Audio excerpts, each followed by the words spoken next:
Bonjour mes petits bonkers, c'est Kuro et aujourd'hui je suis de retour pour une vidéo mensuelle, enfin que je vais essayer de faire mensuellement, où on va parler des sorties remarquées du mois en termes de manga.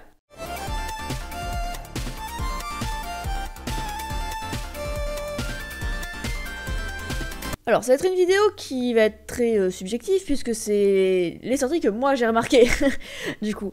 Alors, ce qui se passe, c'est que soit je lis des extraits, je n'achète pas tous les mangas, faut pas déconner. Soit je lis voilà des extraits, soit j'achète le manga quand vraiment il m'intéresse, soit je l'ai déjà lu d'une autre manière.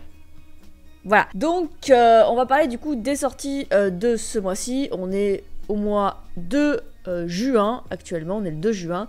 Demain, j'aurai 2 mangas qui vont se rajouter normalement, que je vais acheter de la liste pour vous en parler. Donc, potentiellement, il y aura des possibles coupures dans la vidéo pour vous parler et pour les mettre dans l'ordre. On va passer tout de suite à l'organisation. J'ai décidé de faire tout simplement shoujo, shonen, seinen, manhwa, manfra. Pas manhwa, enfin manhwa et manfra dans la même catégorie puisque bah malheureusement il n'y en a pas beaucoup. Et du coup de commencer avec les shoujo. Donc on va tout de suite partir sur les 2 shoujo. Même s'il y en a un où c'est classé shoujo et je suis un petit peu mitigée sur le fait que c'est un shoujo vu son synopsis, mais je l'aurai que demain donc on verra. Donc on va commencer par colocataires à leur manière. Alors forcément quand je dis que c'est subjectif, il y a un chat dans l'histoire. Voilà, déjà on commence tout de suite avec de la subjectivité au possible. J'adore les chats, c'est mon animal préféré. Donc forcément, on me met un chat dans une histoire, je suis contente. Bon, en vrai, j'ai lu du coup l'extrait de Colocataire à la manière, il y a 44 pages, donc bon extrait pour se faire une idée. C'est un auteur du coup qui est plutôt solitaire et qui aime pas le bruit, il aime pas les gens. Vraiment, il reste chez lui, il aime personne et il veut que personne n'interfère dans son système créatif. C'est pour ça qu'il s'enferme. Même son éditeur a du mal à communiquer avec lui. Je crois que c'est son éditeur ou quelque chose dans ce style. Et du coup, il fait la rencontre d'un chat. Un chat, du coup, qui lui essaye de voler sa bouffe, en fait. Lui, il est en mode « Ah !» En voyant ce chat, j'ai une idée d'écriture. Donc tout de suite, il adopte le chat. Donc il l'amène chez lui, etc. Et on le voit, voilà, qui travaille et que le chat a des petits comportements, qu'il ne comprend pas. Il lui apporte de la bouffe, en fait, le chat. Et c'est vrai qu'au début, on comprend pas trop. Moi, je me suis dit, est-ce que ils essayent de représenter le comportement du chat qui essaye d'apporter voilà une récompense à son maître pour lui montrer qu'il aime ou quelque chose comme ça. C'est d'ailleurs soulevé dans l'extrait. Je me dis c'est bizarre parce que normalement les chats ils apportent pas des croquettes parce que c'est des croquettes qui lui apportent, c'est plutôt des oiseaux, des lézards, des choses comme ça. Bon ok, ben peut-être, c'est un manga après tout, pourquoi pas. Et à ce moment-là on a que le point de vue du héros, hein, de Subaru du coup il s'appelle. Et en fait à un moment ce fameux Subaru tombe dans les pommes. Il tombe dans les pommes littéralement.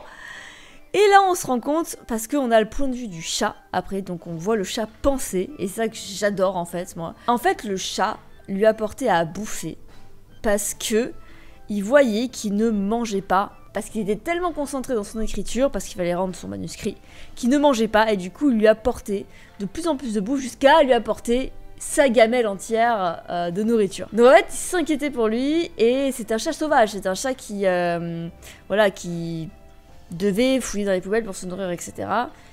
Et vers la fin de l'extrait, on voit que du coup, Subaru lui donne une boîte de thon et le chat est aux anges, voilà, il dit j'en ai bouffé qu'une seule fois dans ma vie. Voilà, il est aux anges. Donc, je trouve ça très intéressant, enfin, je trouve ça adorable, sachant que je lis La Gameuse et son chat, j'adore les histoires avec des chats. On voit pas beaucoup les chats penser dans cette histoire, mais c'est assez sympathique. C'est une lecture très très chill, hein. Et là, pour le coup, de me dire comment en fait ça va tourner. Le chat, il est, voilà, il est pas, c'est pas un chat domestique, quoi. Il vient de l'adopter, il est dans la rue, etc. Comment ça va se passer, vu qu'on voit qu'est-ce qu'il pense le chat au final, comment ça va être, on va dire, agencé. Du coup, je pense que ce sera une très bonne lecture chill pour ceux qui recherchent ce genre de lecture pour ce mois-ci. Donc voilà, si vous aimez bien ça, je vous le conseille fortement parce que déjà rien que l'extrait est très sympathique. On va passer au dernier shoujo de cette vidéo. Au départ, je me disais, ouais, ils ont vraiment des problèmes de classement, mais en fait, après avoir lu, ça va, en vrai, c'est bien classé. Donc on va parler de Mimizuku et le roi de la nuit. Alors je l'ai en physique, hein, parce qu'il est sorti très tôt, il est sorti aujourd'hui, le 3. Et je ne trouvais pas du tout d'extrait. Alors, j'étais très intriguée. Alors déjà, le dessin, je l'ai trouvé très très beau. De la couverture. Avant de l'acheter, bien sûr. Et en fait, c'est une gamine qui a un chiffre sur la tête. On ne sait pas d'où ça vient de base dans le résumé. C'est pas expliqué d'où ça vient. Qui va dans la forêt des démons pour se faire bouffer. Alors, vous comprenez mon scepticisme quand j'ai vu catégorie shoujo. Je me suis dit, qu'est-ce que c'est que cette merde encore de classement? Non, en vrai, c'est ok. C'est bien shoujo. Donc, la gamine va dans la forêt et rencontre du coup Kuro. Enfin, c'est elle qui les appelle comme ça parce que les démons ont des noms apparemment qui sont inaudibles pour les humains. Donc, elle leur donne des noms. Donc, Kuro, un grand démon, la remercie, donc elle le croise et la remercie de ne pas hurler en le croisant, en mode d'habitude tous les humains buglent comme des malotrus et moi ça me saoule quoi. Donc il est là hein. Et elle c'est ça. Bon, après il change de taille, hein, il peut changer de taille et du coup elle discute avec lui du fameux roi de la nuit qu'elle croise juste avant. Donc le roi de la nuit qui est en fait le roi des démons bien sûr.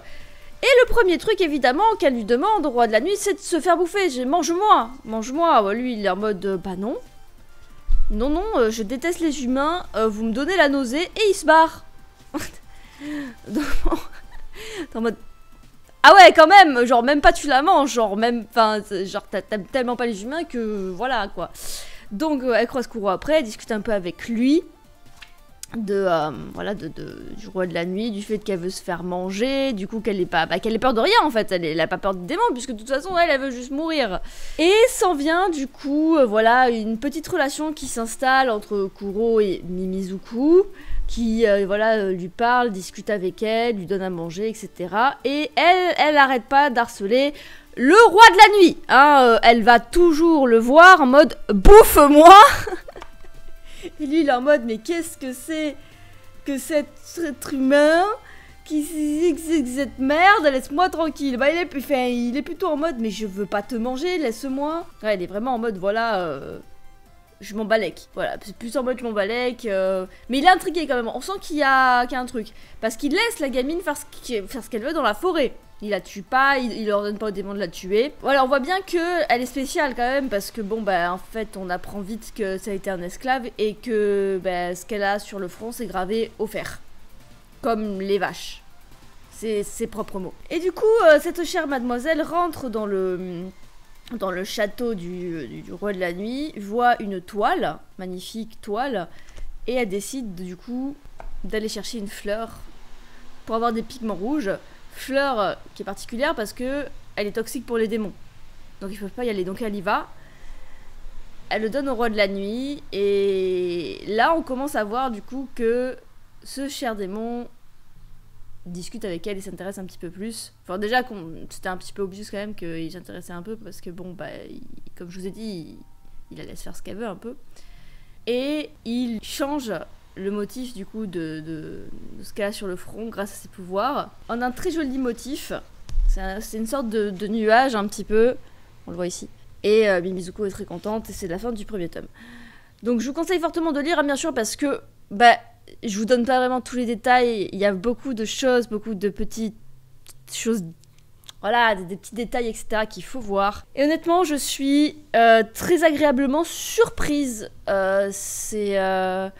ça sent la petite relation entre le roi de la nuit et Mimizuku qui va se développer, que le roi de la nuit va s'intéresser à cette humaine alors qu'il déteste les humains et potentiellement voilà faire de la vie de cette petite enfant qui a été en fait une esclave, qui a été maltraitée quelque chose de beaucoup mieux, alors qu'elle va chez les démons dans une forêt de démons qui est du coup mal vue de la part des humains. Donc honnêtement, je vous le conseille fortement. C'était vraiment une très très jolie découverte et les dessins sont très très beaux. Et on va passer à la suite.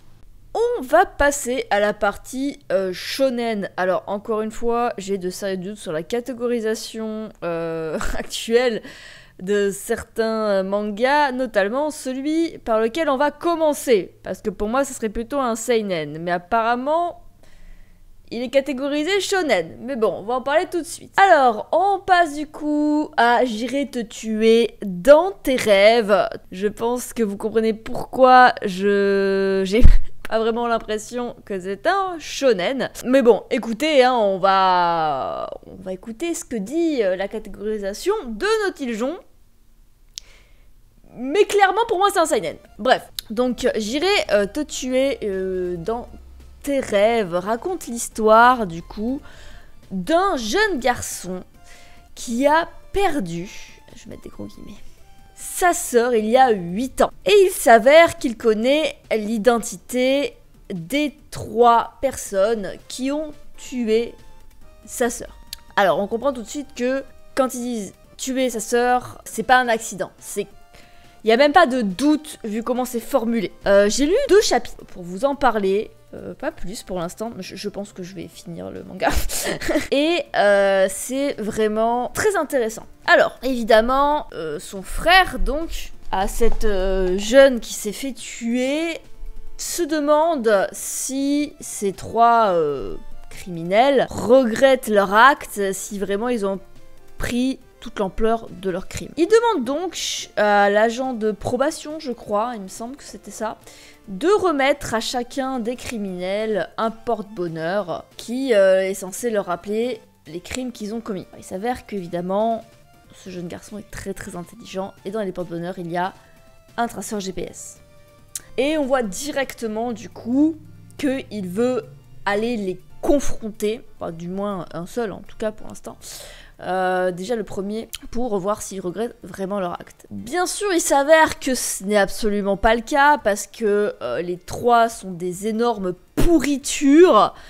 Je vous laisserai voir dans quelles circonstances sa sœur est morte, hein, parce que c'est vraiment dégueulasse. Et le premier qui confronte, alors déjà, il envoie son frère à sa place parce qu'il trouvait que c'était bizarre de recevoir un porte-bonheur. Donc son frère a failli se faire buter, hein, parce que forcément, il pouvait pas exprimer des remords parce que c'était pas lui le meurtrier. Son frère débarque, donc le meurtrier, enfin un des 3 meurtriers, et du coup il a dit bah tu t'es fait piéger, c'est pas moi, mon frère me ressemble et tout ça machin, et lui rentre dedans à moto, bam, sans aucune forme de pitié. Donc en plus de pas regretter son crime, ça reste toujours un gros connard. Et là, en fait, le manga commence à vraiment devenir intéressant. Au départ, j'ai cru que c'était juste, voilà, un mec super intelligent qui allait trouver le moyen de se venger ou de faire regretter aux meurtriers de sa sœur de voilà, leur crime, etc.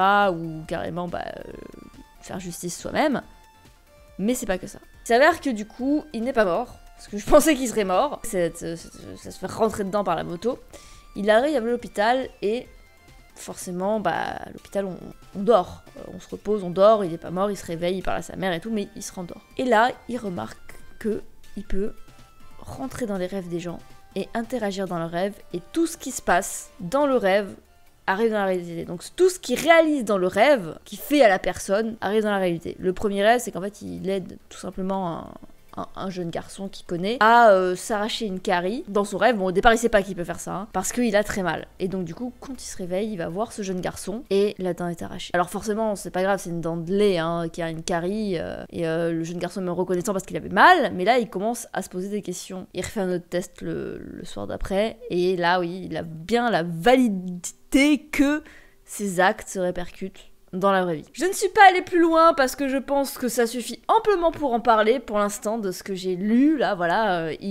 Forcément, ça fait qu'un tour dans sa tête, hein, bien sûr, se venger Et en plus de ça, il y aura aucune conséquence parce que bah, il sera dans un lit d'hôpital, vu qu'il s'est fait rentrer dedans par une moto. Et du coup, je pense qu'on va avoir évidemment le pourquoi du comment il a eu ça déjà. Enfin, peut-être pas, mais on verra. Et comment, en fait, sa vengeance va se refléter avec ce pouvoir. Donc je trouve ça très sympa. De ce que j'ai lu, c'est terminé en 4 tomes, il me semble. C'est assez court, hein. Donc ça peut être très sympa pour les gens qui n'aiment pas trop les séries longues. Édité par Pika, date de parution le 15 du coup de ce mois-ci, on est le 2 actuellement. Et oui, c'est terminé en 4 tomes. Par contre, oui, en effet, c'est signalé pour public averti. Alors, je ne comprends pas comment ça peut être catégorisé shonen. C'est... Pour moi, un mec qui va buter ou qui veut buter des gens dans un manga, c'est tout de suite beaucoup moins shonen quand on parle de... Enfin... Alors oui, si, forcément, shonen, un grand méchant qui veut détruire l'univers, il veut tuer forcément des gens. Mais là... c'est pas... Enfin, c'est un peu plus poussé quand même, hein. Enfin, il y a une part de surnaturel, mais quand même, il y a une bonne grosse part de réaliste dans l'histoire, hein, parce que de base, il se transportait pas dans les rêves au début, mais bon, bref. Ah, je dirais... Ouais, non, pour moi, c'est seinen. Mais bon, après, soit, apparemment, peut-être que ce n'est pas assez limite pour être catégorisé shonen, mais bon, bref. Donc, voilà, évidemment, terminé en 4 tomes au Japon. Donc une série assez courte et qui promet d'être assez sympathique à lire. On va passer du coup au shonen suivant. On va passer au manga suivant avec Diamond in the Rogue. Rogues. Je suis toujours très nulle en anglais, hein, ça n'a pas changé. Donc on a un extrait disponible, hein, c'était édité par Kana, et un bon extrait quand même, il y a 84 pages, qui est plutôt cool parce que franchement, j'étais un peu déçue juste avant avec un manga que je voulais vous présenter où il y a vraiment genre une dizaine de pages d'extrait qui montrent rien et qui m'a pas vraiment emballé, du coup j'ai zappé de le mettre. Enfin, je l'ai enlevé du coup parce que ça avait pas l'air super intéressant. Donc du coup, dans Diamond in the Rogue, on prend connaissance de Akeboshi qui est minéralogiste. Donc dans ce monde, les minéralogistes en fait contrôlent les pierres et le pouvoir des pierres en fait. Hein. Donc le rubis fait du feu, c'est tout ce qu'on a vu pour l'instant, en tout cas pour le moment. Voilà, bon, en gros ils contrôlent les minéraux et ils peuvent exploiter leur pouvoir. Donc Akeboshi est là pour aider dans un petit village. Par rapport aux mines, de ce que j'ai cru voir, hein, ça ressemble beaucoup à des mines, et aider du coup les mineurs et être payé, pas grand chose d'ailleurs, c'est dit, être payé au moins pour pouvoir manger. Mais il s'avère qu'il fait la rencontre de Kai, qui travaille aussi dans ces mines, qui le piège en pensant que c'est un minéralogiste qu'il a connu et qui a fait des choses plutôt graves. Au début, on ne sait pas trop ce que c'est, mais on voit très bien que Akeboshi et Kai vont vite se lier d'amitié parce qu'il remarque du coup que ce n'est pas la bonne personne. Hein. Kai remarque que ce n'est pas la bonne personne et lui offre à manger, ils discutent. Et il commence à lui parler de Pierre. Kai se prend d'affection pour ces histoires et lui demande du coup le lendemain s'il peut continuer à lui apprendre des choses. On a par la suite le maire du village qui vient voir Akeboshi lui disant que il a un diamant rouge et que s'il voulait, il lui présenterait du coup ce fameux diamant rouge. Donc il dit qu'il va en parler à Kai puisqu'il a l'air intéressé par les pierres et qu'il lui a dit qu'il allait lui apprendre des choses. Kai se met en colère, il ne comprend pas pourquoi, il le poursuit et il s'avère que il le poursuit jusqu'à chez lui. Kai s'écroule au sol parce qu'il est pas très en forme et il se rend compte qu'en fait le diamant rouge pousse sur sa jambe. Forcément on apprend aussi que un minéralogiste est venu dans leur village et a transformé les parents de Kai en pierre et la jambe de Kai en pierre aussi. Et sur ces parties transformées en pierre poussent des minerais rares. Donc là forcément le maire en fait est un gros con qui essaye d'exploiter Kai en le faisant grandir pour que la pierre, donc le diamant rouge qui apparemment est une des pierres les plus rares du monde, grandisse. Évidemment, il le traite comme une merde. Mais ça ne se passe pas comme ça. Akeboshi est pas content, il sort une épée incrustée de rubis. Le maire sort une espèce de grosse bête de pierre avec des dents en diamant, donc bon, un truc ignoble à buter. Kai vient aider Akeboshi et il s'avère qu'il transforme son épée de rubis en diamant, de ce qu'on comprend. Et du coup, Akeboshi coupe le lion en deux. En un coup, donc voilà, et Kai clairement a totalement confiance à Akeboshi du coup maintenant, et il lui demande de devenir son élève, et que s'il devient plus fort, est-ce qu'il pourra soigner ses parents et sa petite sœur. Akeboshi ne se fait pas prier et le prend en tant qu'apprenti, et commence du coup voilà, leur périple on va dire, et l'extrait se termine là. Alors, que dire sur cet extrait? Que dire? Bon, déjà, c'est vraiment très sympa, comme je vous ai dit, il y a pas mal de pages et du coup, on est vraiment immergé. Alors, il y a beaucoup de texte, c'est le premier truc que j'ai remarqué, et beaucoup de détails sur les pierres. Ça peut rebuter pas mal de gens, je pense, le fait qu'on parle énormément des spécificités des pierres, de leurs caractéristiques. En même temps, c'est la base du manga. Mais moi, je trouve ça intéressant, justement, qu'on se base pas sur... ta gueule c'est magique et c'est comme ça, et plutôt de parler de voilà, le rubis renferme la flamme parce que nanani nanana, enfin c'est un peu plus développé, et surtout que c'est les vrais noms des pierres aussi, c'est pas quelque chose d'inventé. Moi quand il y a quelque chose qu'on peut apprendre dans un manga et qui sert l'histoire, je trouve ça vraiment sympa. Je ne le conseillerais pas à tout le monde, je pense, parce que c'est une lecture, ça reste un shonen, mais ça a l'air d'être une lecture qui est quand même relativement pesante au niveau de la réflexion, de ce que j'ai lu des premières pages en tout cas, dans le sens où il va y avoir beaucoup, je pense, de blabla avec les pierres, ce qu'elles peuvent faire, etc. C'est vrai que dans la première page, la première réflexion que je me suis fait, c'est ouh, il y a du texte. Donc... Les moments de fight sont très cool, mais c'est pas juste pouvoir taper quoi. Donc je pense qu'en termes de shonen, ça peut pas plaire à tout le monde, mais en tout cas, ça mérite qu'on se penche dessus. Ensuite, on va parler d'encore un manga que je trouve très limite dans la catégorie shonen. Pourtant, encore une fois, il a l'air d'être dans les shonen. Mais pour moi, encore une fois, c'est largement un seinen. Et alors là, largement parce que je ne peux clairement pas vous montrer des pages, en fait. Sinon, je pense que YouTube me strike. Alors, Dead Flag, qu'est-ce que ça raconte? Alors, je n'ai pas trouvé d'extrait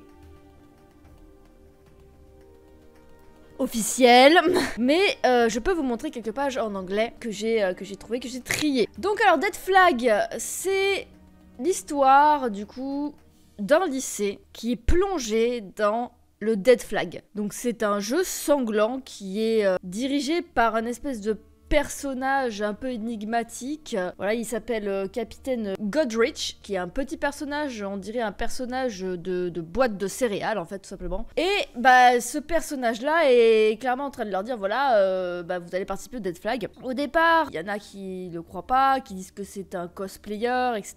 Il pète les plombs et pour se faire entendre, il tire des boulets de canon, butant la moitié de la classe, du coup du héros. Et on voit tout sur les images. Les corps coupés en deux, les têtes arrachées, etc. Donc c'est pour ça que je vous dis, je ne peux pas vous montrer certaines pages et ça m'étonne beaucoup que ce soit shonen du coup. Mais bon, écoutez, pourquoi pas, lol. Donc bon, après, il revient dans le temps en disant voilà, ce que je suis capable de faire, c'était un avertissement. Donc bon, bah tout le monde est déjà un peu plus attentif. Et il leur explique qu'en gros, le Dead Flag, c'est un jeu où tout le lycée est classé en fonction des actions de piraterie qu'ils vont faire. On va dire piraterie, donc voilà, c'est vol, agression, enfin les pirates de l'époque, quoi. Pas les pirates de Pirates des Caraïbes, quoi. Vous voyez, genre les pirates, les vrais. Donc tout plein de trucs ignobles, hein, n'est-ce pas? Et du coup, ils ont sur le bras une marque qui apparaît avec un score. D'ailleurs, un des camarades de classe du héros en fait la démonstration. Il pète la gueule à quelqu'un dans la classe, il lui vole son argent et gagne des points. Et devient 4ème du classement. Du coup, parce que ça vient de commencer, donc je pense que c'était pour illustrer le truc. On nous montre clairement du coup les 3 premiers du classement qui ont pas perdu leur temps, hein, surtout le premier au vu du nombre de points, le premier qui est très énigmatique car on voit pas sa photo ni son visage, rien du tout. Mais il a énormément de points comparé aux autres. Le 2, le 3 et le 4, du coup, on les connaît. On nous les présente, et bon, le 4e étant quelqu'un de la classe du héros. Et en gros, notre cher capitaine nous dit qu'il n'y a que le top 13. Donc, c'est des gens qui sont classés dans le top 13 qui vont survivre au Dead Flag. Donc, il va falloir tabasser la gueule à plein de gens pour survivre. Alors, moi j'adore ce genre de truc. En plus, c'est une série qui est finie en 4 tomes au Japon. Une série où il y a une sorte de jeu, voilà, c'est une sorte de survival game. J'adore les survival games. C'est le type de manga que je préfère avec les isekai. Donc forcément, bon, on me met du survival game, je suis ravie. Par contre, vraiment, attention, c'est pas pour tout le monde. C'est dans la catégorie shonen, malgré le fait que je ne comprends vraiment pas pourquoi. On voit des scènes horribles. Moi, je m'en fous parce que j'ai l'habitude de lire des seinen, donc bon, des corps découpés, etc. Je m'en tape. Mais là, vraiment, c'est vraiment pas fait pour un enfant. Faut pas mettre ça dans les mains de quelqu'un de 12 ans, hein. Je vous le dis tout de suite, c'est immonde. On voit vraiment absolument tout. Les intestins, quand c'est coupé en deux, tout ça, voilà, on voit tout, hein. J'ai vraiment pas mis des images. Et pourtant, je n'avais que le premier chapitre sous la main. Donc c'est faut dire que c'est déjà le bordel dans le premier chapitre. Ce qui m'a vraiment attiré aussi, c'est le fait que les éditeurs VO, c'est Square Enix. Donc bon, ils font toujours des trucs pas trop mal. Alors, de ce que j'ai lu, forcément, pour ceux qui aiment les survival games un petit peu trash et qui sont pas censurés, faut y aller, je pense qu'on va bien se marrer, surtout que le petit personnage du capitaine est très drôle si on omet le fait qu'il bute des jeunes lycéens. Voilà. On va passer au titre suivant, qui est encore une fois très limite pour une catégorie shonen, qui est From the Red Fog ou Akai Kiri no Nakakara. Alors, c'est l'histoire d'un meurtrier, tueur en série et tueur à gages, entre guillemets, même si pas vraiment un tueur à gages en fait. Je vous explique. Je vous mets le contexte parce que dit comme ça tout de suite, ok. Alors c'est un garçon, c'est un jeune garçon qui a été du coup élevé par sa mère qui était une tueuse en série. Et il vivait dans la cave et s'occupait des cadavres. Jusque là on pourrait le prendre en pitié. Mais en fait il est aussi taré que sa mère. Il tuait ses babysitters. C'est son passe-temps, il disait. Et un jour, sa mère se fait tirer dessus. Donc lui, il entend ça, il remarque, et il s'enfuit de la maison, il court. Il sait pas si sa mère elle est toujours vivante d'ailleurs. Il sait juste que voilà, il s'est fait tirer dessus. Il va se faire recueillir dans un orphelinat. Et le premier truc qu'il va se dire, c'est « Et si je butais tout le monde ?» Bon... Clairement, il le dit lui-même que c'est la seule chose qui lui fait ressentir quelque chose. En gros, en même temps, le gamin, il a été matrixé par sa mère depuis qu'il est né. Je pense pas que je vous mettrai des images dessus là par contre, parce que honnêtement, toutes les 4 pages, il y a des morts et des gens qui se font trancher gorge. Donc bon, on va se contenter de la couverture. Alors franchement, la façon d'écrire me fait penser à Moriarty. Façon de personnage, voilà, c'est vraiment quelqu'un de dérangé. C'est vraiment quelqu'un de très dérangé. Il s'enfuit de cet orphelinat, il se fait recueillir par une dame qui apparemment collectionne des morceaux de corps humain dans des bocaux. Bon, cette dame le vend à justement un tueur à gages. Avant ça, il fait la rencontre d'une jeune fille qui lui dit du coup qu'elle aime bien buter des animaux et que ses parents la trouvent pas normale. Donc là on se dit ah peut-être qu'il va se faire une amie. Elle est un peu comme lui, un petit peu dérangée. Non parce qu'elle dit pas ça en mode de tuer des animaux en mode normal, elle dit ça en mode elle aime bien buter des animaux, genre en mode psychopathe. Le mec qui l'engage, enfin après il sait pas vraiment que c'est pour ça, mais bon, il achète clairement, il achète à la meuf pour être tueur à gages. En fait, il finit par atterrir du coup exprès chez les parents de la gamine qu'il a rencontrée, parce qu'apparemment sa première mission c'était de récupérer quelque chose chez eux. Et en fait, il s'avère que les parents s'amusent à enlever des gosses pour les buter. Ouais! Donc forcément, lui, qui a l'habitude de tuer des gens, alors que de ce qu'il s'est dit, c'est juste le 4e qui veut les tuer, enfin. Il rigole bien de ça, d'ailleurs. Et du coup, il les tue sans trop de problèmes. La gamine se réveille, remarque que les parents sont morts, et moi, là, à ce moment-là, je pensais que du coup, elle allait le suivre dans son délire, mais il la tue. Aussi. Pour dire à quel point ça va pas. C'est vraiment... un tueur en série, c'est pas genre un tueur à gages. Parce que après, évidemment, il se fait recruter officiellement chez les tueurs à gages du mec qui l'a acheté. Mais le truc, c'est que c'est bien spécifié dans le manga, les tueurs à gages sont engagés pour tuer une cible et ne prennent pas du plaisir à tuer, ils ne font pas ça, voilà, c'est leur travail, ils tuent la cible et uniquement la cible et c'est tout. Tandis qu'un meurtrier, un tueur en série, prend du plaisir et fait ça pour son bonheur personnel. Et on voit très bien dans ce manga que héros, bah, c'est le héros, hein, héros anti-héros, tout ce qu'il veut c'est tuer des gens pour son propre plaisir. Voilà, moi là où je me suis arrêtée, c'est un peu loin, je crois que c'est au chapitre 4, il veut tuer un membre de l'organisation qui est censé être de son organisation parce que il a un enfant et que ça l'a fait chier de voir peut-être un parent aimant, ce qu'il n'a pas eu. C'est pas très bien compris en fait, dès qu'il voit une relation parent-enfant, il est pas bien en fait. Et il veut tout de suite détruire ce qu'il voit. Donc bon, forcément, c'est le mec, c'est un tueur à gages expérimenté, hein, vu qu'il fait partie de l'assaut. En plus, apparemment, ça a l'air d'être quelqu'un d'assez haut placé. Il le remet très vite à sa place, quoi. Hein, voilà. Donc voilà, et puis bon, mais du coup, il jure de le tuer. Hein. Donc pour le moment, c'est vrai que je suis en demi-teinte. C'est intéressant dans le sens où il est très dérangé. Mais je sais pas trop où ils veulent aller avec ça, parce que il me semble que c'est pas très long en plus. Il y a 4 tomes en cours, donc c'est pas fini. Violence modérée, c'est écrit. Ouh, va falloir refaire un petit peu les standards sur le site de Naughty Joe, hein, parce que violence modérée, bof bof. C'est vrai que pour les gens, bah, moi j'aime bien tout ce qui est histoire de meurtrier, détective, enquêteur, tueur à gages, tous les trucs comme ça, moi j'aime bien, trucs policiers et tout. Mais c'est vrai que là, on suit du coup la folie d'un tueur en série. C'est clairement un tueur en série, hein, c'est rien d'autre. Hein. Ils veulent le faire rentrer dans un truc de tueur à gages parce que forcément il a fait ça toute sa vie depuis qu'il est né grâce à sa mère. Mais il est incontrôlable en fait. Il est incontrôlable et il veut juste, voilà, buter des gens. Alors vraiment je sais pas trop où ils veulent en venir. Je sais pas trop où ils veulent aller parce que pour l'instant en fait le seul fil rouge c'est la folie du personnage principal qui veut juste buter tout le monde. Il n'y a pas de but. Il a pas de but précis. Ici, il y a un seul but qui, entre guillemets, n'en est pas vraiment un, c'est il dit que il veut revoir sa mère. Il pense pas qu'en gros, juste se prendre une balle, ça l'aurait fait crever. Voilà, genre en mode la meuf, c'est Terminator, quoi. Et c'est tout.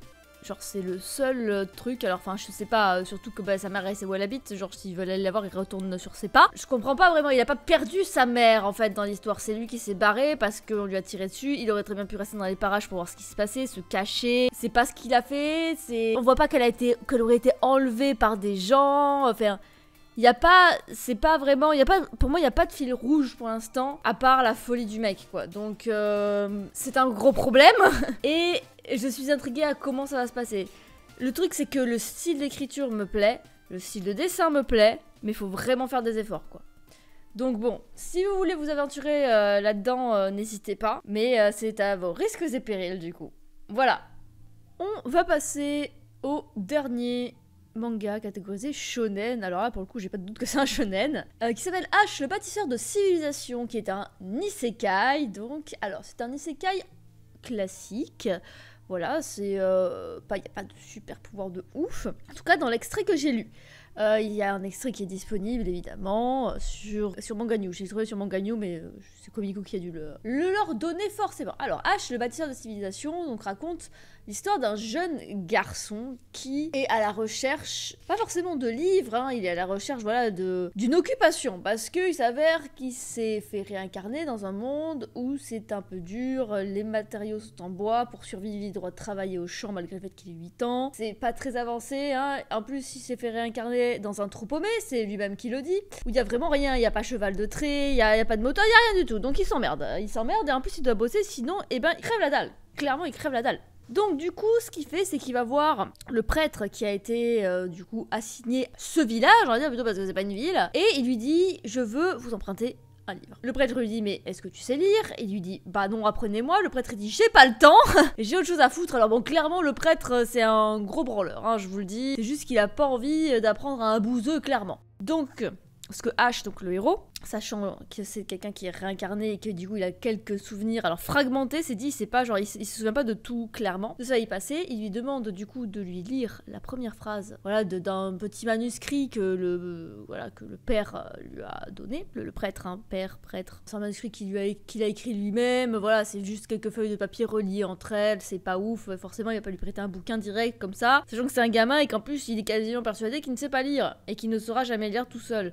Donc, il lui prête, il lui dit la première phrase, et évidemment, ce que H fait, c'est que il coordonne les lettres et déchiffre le manuscrit tout simplement comme ça. Donc une méthode de déchiffrage plutôt simple, vu que forcément il lui a lu la première phrase. Donc il a juste à mettre les lettres en fait en dessous de ce qu'il sait, donc il a appris à lire et à écrire en un mois comme ça, ce qui somme toute n'est pas très impressionnant quand on connaît notre civilisation, parce qu'il a clairement l'air de venir de la civilisation moderne de notre monde actuel, puisqu'on voit une espèce d'extrait où il pense à sa vie d'avant, on voit du vin, des choses comme ça, des moteurs, hein, comme il dit lui-même, donc je pense que c'est une civilisation très avancée comme la nôtre. Et du coup, il va voir le père, il retourne le voir et dire je voudrais que vous me prêtez un autre livre. Et il dit mais celui-là te fait déjà chier en gros. Il fait en gros je l'ai fini quoi. Le prêtre il dit mais c'est pas possible, t'as pas pu apprendre à lire tout seul. En un mois en plus. Donc il fait si.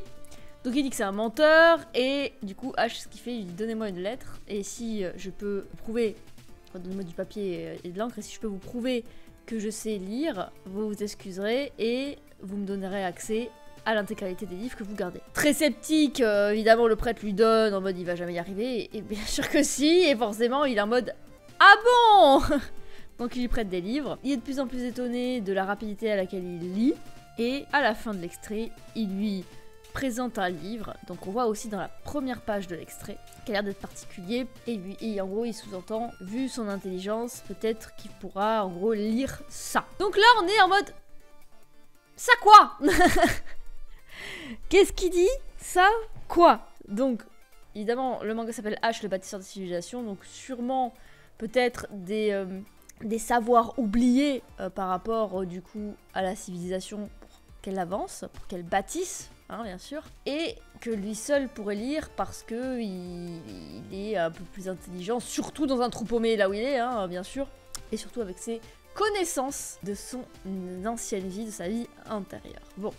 Quand je vous dis que c'est du isekai très classique, ça me fait penser à Ascendance of the Bookworm. Je sais pas comment ça se dit en français, c'est la petite faiseuse de livres, je crois en français. C'est sur Crunchyroll et c'est aussi en manga papier. Ça m'a fait penser à ça un petit peu parce que c'est vraiment très classique. Ça, y a pas de pouvoir magique de ouf. Juste en fait, grâce à ses connaissances, il va essayer de développer l'endroit là où il est pour mieux vivre, pour créer des choses. Je pense que ça va être ça. Le livre, je pense pas qu'il soit magique, parce que ça a pas l'air d'être le thème du manga, mais ça m'intrigue un petit peu, et je trouve qu'un petit isekai classique comme ça, et ça fait toujours plaisir, c'est très sympa à lire, c'est posé, il n'y a pas besoin de faire 12 000 milliards de trucs en isekai pour que ce soit bien. Donc je pense que ça va être assez sympathique à lire, et déjà que c'est plutôt déjà assez intéressant de lire le début en mode posé. On va passer maintenant à la catégorie seinen de cette vidéo. Il n'y a que 2 seinen que j'ai relevés. Un par lequel on va commencer, qui me laisse un peu perplexe, mais très... Je me pose des questions, quoi.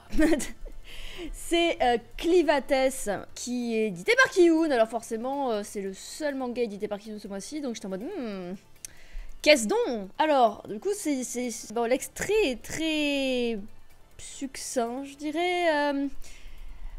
Avec la couverture, je n'ai pas... comment vous dire? Il y a 3 personnages sur la couverture, donc un personnage blond, un personnage avec les cheveux noirs et le bébé au milieu. Le bébé, du coup, on sait d'où il sort, mais les 2 autres, je sais pas. Donc je suis encore... je me pose beaucoup de questions. Donc c'est l'histoire au tout début, voilà, de chevalier. Je crois que la blonde, on la voit au tout début, en fait, mais bon, on sait pas vraiment qui elle est, à part que c'est un chevalier, quoi, en gros. Ces chevaliers vont attaquer les bêtes démoniaques et s'attaquent, du coup, à Clivates, donc le démon qui a son nom sur le manga, donc voilà, personnage assez important. Et enfin, il les défonce en fait.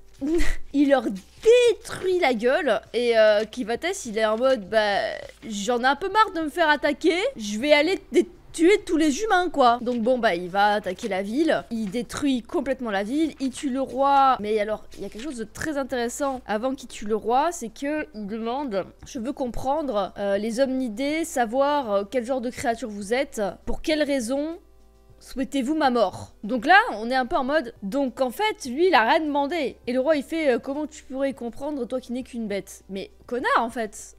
Bah, clairement, je pense que ce passage-là m'a mis complètement du côté des bêtes démoniaques dans cette histoire. Donc il tue instantanément le roi. Et juste après ça, il entend un bébé qui pleure avec une adolescente ou un adolescent. J'arrive pas à savoir si c'est un garçon ou une fille. D'ailleurs, de toute façon, cette personne va mourir. Mais en gros, il lui dit tu dois sauver cet enfant. Parce qu'il n'a pas décidé de où il allait naître. Il n'est pas responsable de ce qu'ont décidé les adultes. Clivates il dit bah je m'en fous, moi je veux tous vous buter si vous n'avez pas compris. En même temps si les humains arrêtent pas de venir le voir pour le buter alors qu'il a rien demandé, tu m'étonnes qu'au bout d'un moment il commence à en avoir ras le cul.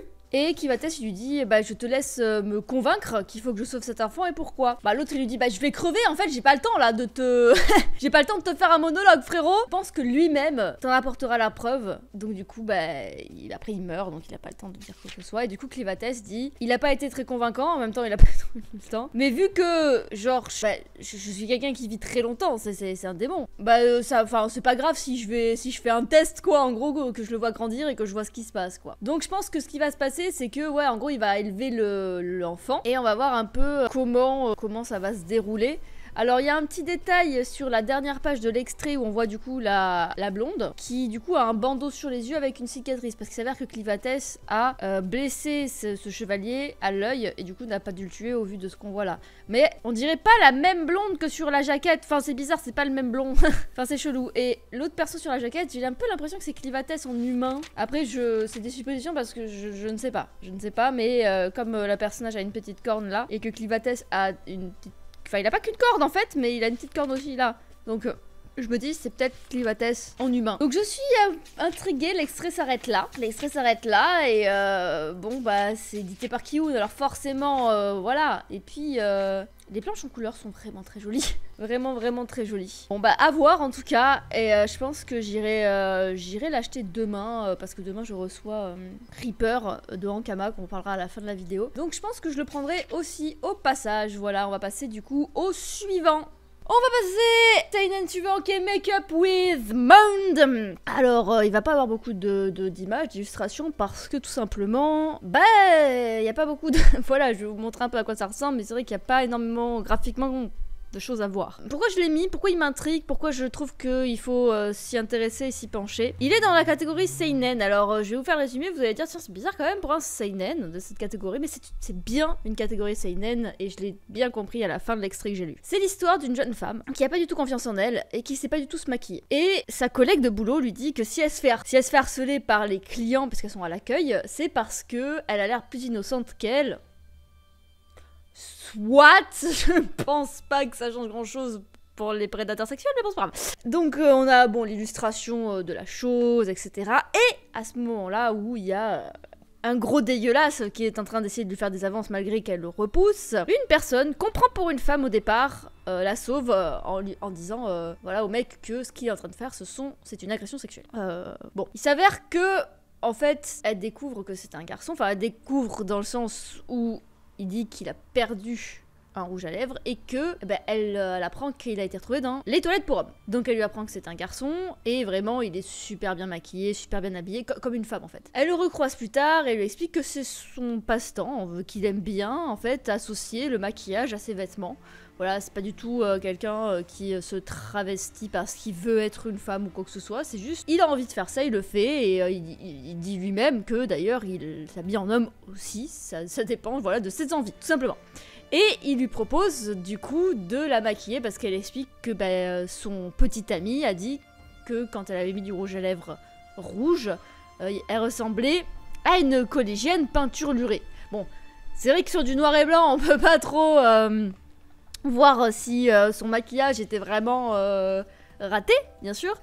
C'est possible, hein, quand on sait pas se maquiller, ça peut très vite dégénérer et tu peux ressembler vraiment à un pot de peinture horrible. Bon là, on peut pas vraiment le constater parce que c'est vraiment du noir et blanc, on voyait juste qu'elle avait, voilà, un rouge à lèvres foncé. Donc elle explique que bah, c'est pas se maquiller et que son petit ami lui a dit ça, donc la personne en face la maquille et elle est vraiment super contente, elle trouve qu'elle est vachement jolie et tout, et que bah voilà, ça change, elle est ravie. Elle attend que son petit ami rentre pour lui montrer le maquillage, en espérant qu'il va dire qu'il la trouve belle, et c'est là que pourquoi c'est catégorisé seinen et ce que ça va nous raconter, parce que clairement ce mec est un gros enfoiré XXX, plusieurs gros mots et dénonciations abusive que vous pouvez faire rentrer dans cette phrase. Donc, il rentre, et je pense que c'est les extraits que je vais vous passer. Il voit qu'elle est maquillée, et il lui dit « Qu'est-ce qui s'est passé ?»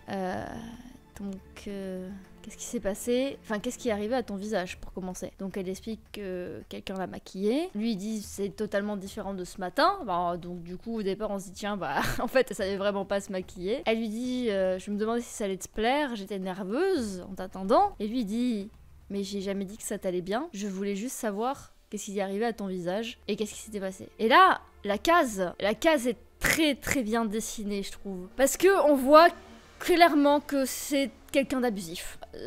Un sourire avec une ombre, enfin, ça se voit en fait, ça se voit, c'est très très bien dessiné. Donc elle lui dit, c'est une personne que j'ai rencontrée par hasard aujourd'hui qui m'a maquillée. Il demande qui, elle lui dit que c'était un garçon qui portait des vêtements de fille. Au vu de la situation, je me dis que c'est la pire chose qu'elle pouvait dire. Il a fait sérieux, un garçon. Et là, la case d'après, on voit les pensées, hein. On voit qu'elle dit qu'il lui fait peur. Il fait « Ah, le voilà ». On voit du coup la case avec écrit « démaquillant » sur un flacon. Et il lui verse sur la tête le flacon de démaquillant en disant « Peu importe qui te l'a appliqué, ce maquillage ne te va pas du tout » avec un grand sourire ultra cringe. Et la case d'après, on va commencer par laver ce visage chouillé, tu m'expliqueras après, d'accord. Tout est dit dans ces quelques pages. On comprend que son petit ami est abusif, qu'il va la full contrôler, il va sûrement être agressif, violent, quelque chose comme ça. C'est sûr et certain, c'est présenté de telle manière, il n'y a pas grand chose vraiment, mais c'est très très bien exécuté et on comprend très très bien ce qui va se passer par la suite. Voilà, je pense qu'il faut vraiment s'intéresser à cette œuvre. Ça peut être très intéressant de voir comment ça va être décrit. Parce que verser du démaquillant sur la tête de quelqu'un, il faut savoir que c'est pas super conseillé. Hein. Faut pas trop que ça aille dans les yeux, ça brûle en fait. Donc voilà, c'est pas ouf. On va passer à la suite.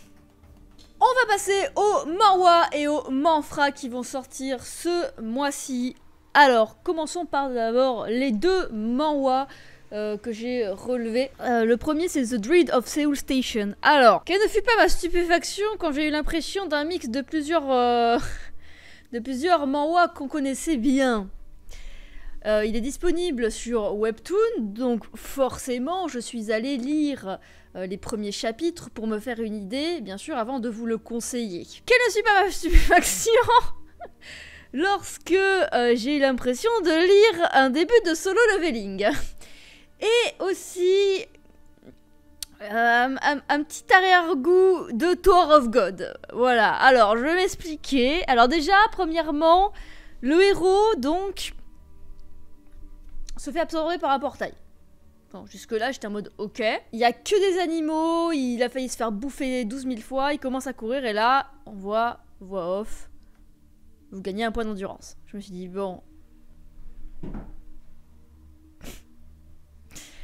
ça me fait beaucoup penser à quelque chose quand même, hein. Je me suis dit, bon, c'est un style solo leveling, pourquoi pas? Pourquoi pas? J'ai beaucoup aimé solo leveling. Pourquoi pas finalement? Et bon, bah ça continue et en fait, on remarque vraiment que c'est la merde. C'est vraiment beaucoup la merde. Le mec est dans un endroit, genre c'est un des premiers trucs qu'on voit, c'est les bêtes en fait qu'il voit dans ce monde. Donc vraiment, il doit se démerder pour survivre, mais ça va être la merde quoi. Et en fait, on voit très très vite qu'il s'habitue. Et surtout, ce qu'on voit, c'est qu'il passe plusieurs années. On commence par 10 ans, 100 ans, 1000 ans, enfin il va jusqu'à 1000 ans quoi, enfin on commence par 67 jours il me semble, après c'est 10 ans etc, enfin 1 an, 10 ans, des choses comme ça, et on voit que du coup le force augmente de 1 etc revient, donc je me dis ok, donc on va pas développer le personnage en termes de type jeu vidéo dans ce monde là, puisqu'on fait vraiment beaucoup d'ellipses, il se fait intégrer à une meute de loups, et vraiment bah à la fin de, voilà, de cette aventure, on va dire, de 1000 ans, il est chef de la meute, et là, il se fait retéléporter dans le monde des humains. Il raconte son histoire, donc c'est ce qu'on voit en fait, un médecin, et on apprend du coup qu'il y a des portails qui s'ouvrent, que les éveillés sont classés par rang, que lui c'est un rang F.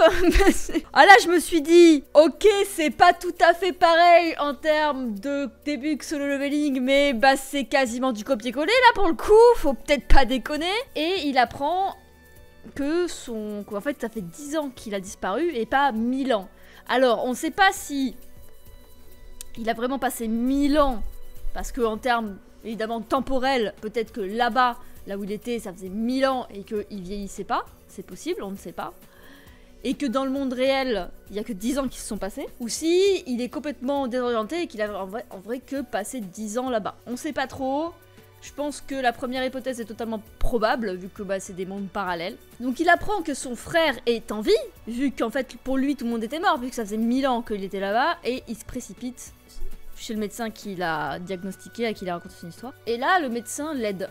Alors que il s'est bien souligné, contrairement à Solo Leveling, que même l'État ne s'occupe pas des rangs F. En mode, vraiment, c'est des grosses merdes. Genre, ils vont même pas dans les portails, contrairement à Solo Leveling. Bon, vraiment, c'est de la merde, quoi. Et le médecin dit... Et là, je me suis dit, mais c'est pas possible. En gros... c'est pas lui qui dit, c'est l'infirmière qui lui demande pourquoi il s'est occupé de ce mec-là, parce que même l'État ne s'occupe pas des rangs F. Et il dit, je suis intrigué de voir la suite de son histoire. Et là, on revient du coup dans le bureau, et on voit qu'en fait, il a défoncé la poignée, que la poignée elle est démontée. Et le médecin, il dit, ça fait longtemps que je n'ai pas vu d'irrégulier.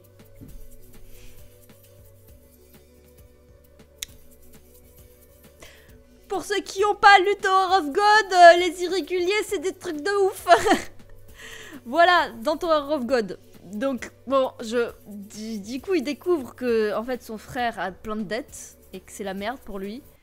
Et là, en gros, il dit, bah, en fait, en gros, la force, c'est l'argent ici, et je me suis arrêtée là. Donc, forcément, je suis très intriguée. Voilà, il y a plein de codes des webtoons qui ont énormément marché, qu'on retrouve. Il est édité, du coup, donc je pense que ça a bien marché. Après, moi, ça me dérange pas. Alors, je sais qu'il y a des gens qui sont toujours en mode, bah, comme pour Black Clover, qui est toujours en mode, ouais, c'est une copie de Naruto, c'est une copie de machin, c'est une copie de truc, nanana. Le truc, c'est que c'est pas des copies. C'est des thèmes, des clés qu'on retrouve. Là, pour le coup, c'est des clés de solo leveling avec des portails, des rangs et des monstres, avec on gagne de l'XP et le monde qui change. C'est comme les isekai, c'est toujours la même chose, et pourtant on continue pas à dire que les isekai sont tous pompés les uns sur les autres, parce que c'est une sorte, un thème. Et moi, j'aime beaucoup ça. Alors, ça me dérange pas que ça ressemble à Solo Leveling, j'adore Solo Leveling, donc forcément avoir une histoire qui est avec les mêmes clés, ça me dérange pas. Les irréguliers, ça vient rappeler Tower of God. Après, peut-être que ça va un peu être le même principe, mais j'ai pas lu la suite comme je vous ai dit. Donc moi, ça m'intrigue beaucoup. Les dessins sont super cool. C'est qu'en couleur, hein, comme d'habitude. Quand ça vient de webtoon, c'est souvent full couleur. Et je vous conseille, si vous aimez bien ce format, si vous aimez bien ce type d'histoire, d'aller le lire parce que ça a l'air vraiment très très cool. A voir si ça fera aussi bien que Solo Leveling, en espérant qu'il n'y ait pas la fin de Solo Leveling, par contre. Pour ceux qui savent. Mais voilà, je vous conseille fortement d'aller y jeter un œil. Si vous voulez pas acheter les mangas directement, allez lire le début en webtoon. Mais n'oubliez pas que ce sont des gens qui sont édités depuis webtoon. Webtoon, c'est gratuit, pour la plupart.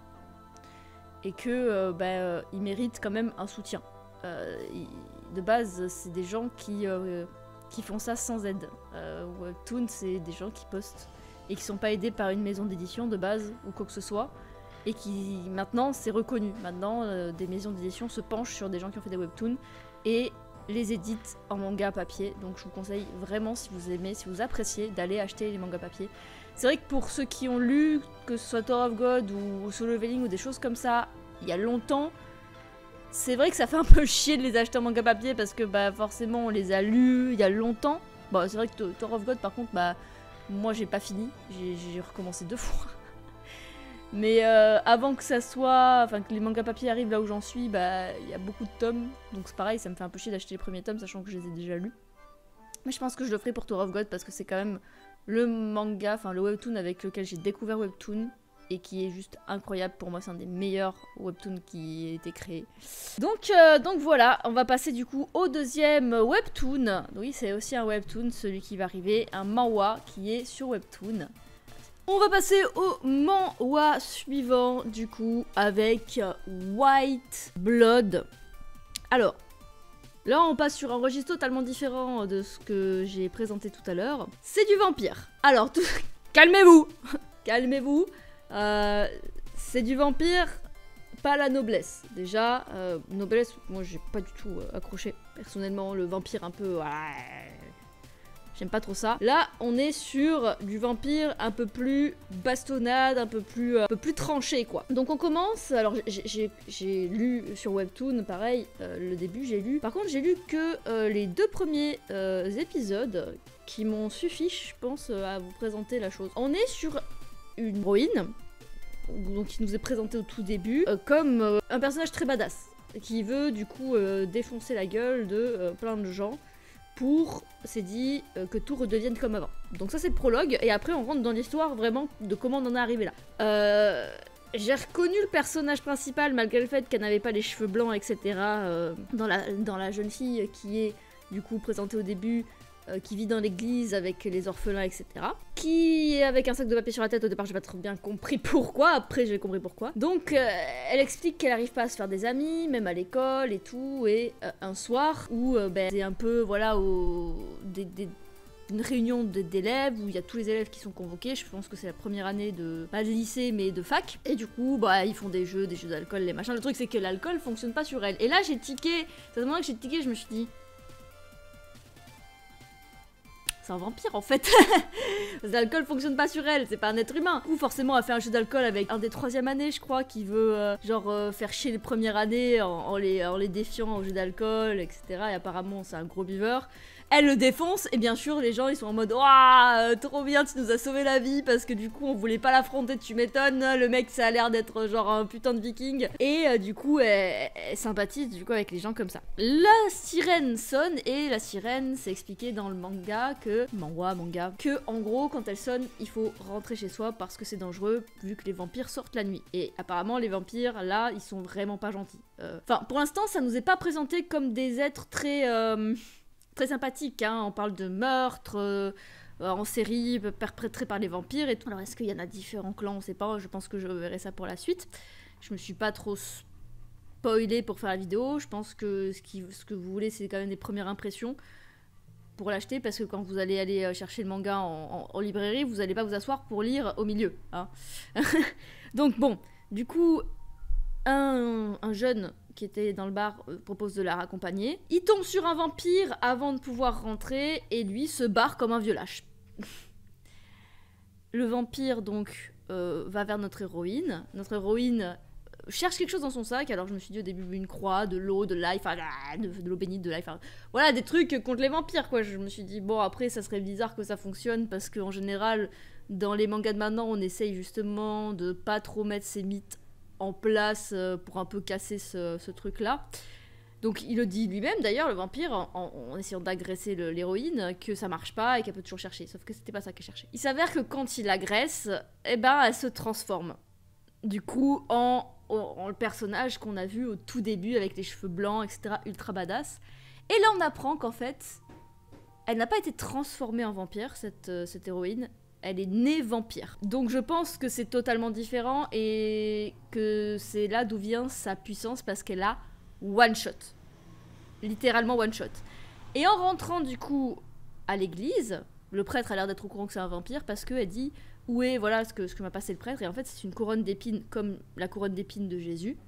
Et quand elle la porte, elle se calme et sa transformation s'arrête. Donc là, on est en mode ok, donc du coup, moi je pense qu'elle va se battre contre, de ce qu'on a vu dans le prologue contre certains vampires, pour essayer de faire en sorte, en gros, que certaines choses qui se sont passées ne se passent plus. Je sais pas, je pense qu'il va se passer des choses pas très cool avec les vampires et tout, et elle va essayer de défoncer une organisation ou quelque chose, parce que vraiment, là où elle est, on dirait vraiment une organisation de vampires de ouf et tout, au tout début dans le prologue. Donc ça m'a intriguée. Les dessins sont encore une fois magnifiques. De toute façon, les dessins en couleur des webtoons, c'est vraiment génial, quoi. Donc vraiment à se pencher dessus, parce que c'est pas une histoire de vampire en mode Twilight ou des trucs comme ça, et je sens qu'il va y avoir de la baston vénère, et ça va être très très sympa. Et passons du coup au dernier manfra du coup de cette vidéo, et dernier du coup manga présenté. On va passer du coup, comme je vous ai dit, au manfra dernier manga de cette vidéo. Alors j'ai pas réussi à l'avoir aujourd'hui. Ma Fnac ne l'avait pas, ils avaient des trucs qui sont un peu obscurs, qui sont sortis aujourd'hui, mais pas Reaper. Du coup, le manga français édité par Ankama. J'étais en mode, putain c'est français les gars, vous l'avez pas, c'est français, vous faites, c'est la honte. Donc je vais vous le présenter, malgré le fait que voilà, j'ai quelques images, mais je n'ai pas le manga dans les mains, donc il était censé sortir aujourd'hui. Je vais vous lire le résumé qu'il y a sur Nautiljon. Du coup, à la suite d'un cataclysme sans précédent, l'air est devenu irrespirable et des créatures hostiles ont pris le contrôle de la planète, forçant les derniers survivants à se retrancher dans une tour de fortune, le Bosquet. Parmi eux, les volontaires sont formés pour trouver un nouvel Éden, on les appelle les Reapers. Lors d'une mission de reconnaissance, l'escadron du Chêne rencontre Junk, un jeune garçon optimiste qui ne semble pas être affecté par l'état de la Terre. Donc du coup, c'est le mec qu'on voit sur la couverture. Bon, j'ai réussi à avoir une planche. J'ai trouvé une planche sur le Twitter de l'auteur. C'est tout. Voilà. Bon, au moins on peut voir à peu près les dessins qui sont vraiment pas mal du tout pour du manga français. Hein. Il faut pas qu'on nous crache dessus. Ça commence à vraiment devenir intéressant le manga français. Par exemple avec Imperium Circus où il y a eu qu'un tome pour le moment et je suis un peu déçue et j'aimerais bien que ça sorte en fait. Le problème avec les mangas français, voilà, c'est leurs dates de parution qui sont vraiment immondes. Après, en même temps, ils sont pas habitués à ce que font les mangaka japonais, hein, qu'on se le dise. Je sais pas trop comment ça fonctionne en France, mais est-ce qu'ils ont des assistants et des choses comme ça, comme au Japon, où ils sont obligés de faire je sais pas combien de trucs à la suite. C'est vrai que les dates de parution des mangas français sont vraiment... Imperium Circus, je sais même pas quand est-ce qu'il est sorti, mais le volume 1, c'est en cours en France. Le volume 1 est sorti le 9/1/2020. Et à ce jour, on n'a pas de volume 2. Alors, est-ce que ça n'a pas marché? Mais bon, en tout cas... on n'a pas... Ça fait 2 ans. Ça fait 2 ans quand même. Voilà, c'est un peu triste, quoi. C'est un peu triste. Donc, soutenez les mangaka français, les gars, soutenez. Hein, surtout que bon, si c'est édité par Ankama, c'est que c'est pas de la merde. Surtout que bon, moi j'aime bien les trucs un peu post-apo, là, où il y a des gens qui sont pas affectés, comme un peu Sabi Kuibisco. Donc je vais vous mettre voilà les quelques images que j'ai trouvées et normalement je l'aurai demain, mais bon je vous le présente maintenant comme ça et moi je lirai demain dans mon lit sûrement, donc je vous invite fortement à soutenir les manfras et ça a l'air d'être plutôt sympathique, du shonen hein, quand même, du shonen bien comme il faut, comme on aime, et du coup on va s'arrêter là pour cette vidéo. Voilà, c'était le dernier manga présenté, ça a été compliqué de faire cette vidéo, je vous dis, j'étais pas bien pendant 2 jours. Je crois que le tournage s'est fait en 4 ou 5 parties, pour vous dire un petit peu, surtout qu'en plus j'ai dû aller chercher des mangas, malgré mon état de santé un peu déplorable, dont un que je n'ai pas eu du coup, hein, parce qu'il n'avait pas Reaper, mais bon. Écoutez, j'espère en tout cas que ça vous aidera à choisir des mangas pour ce mois-ci. Moi je vais vous laisser d'ici la prochaine vidéo, portez-vous bien, c'était Kuro. Ciao ciao.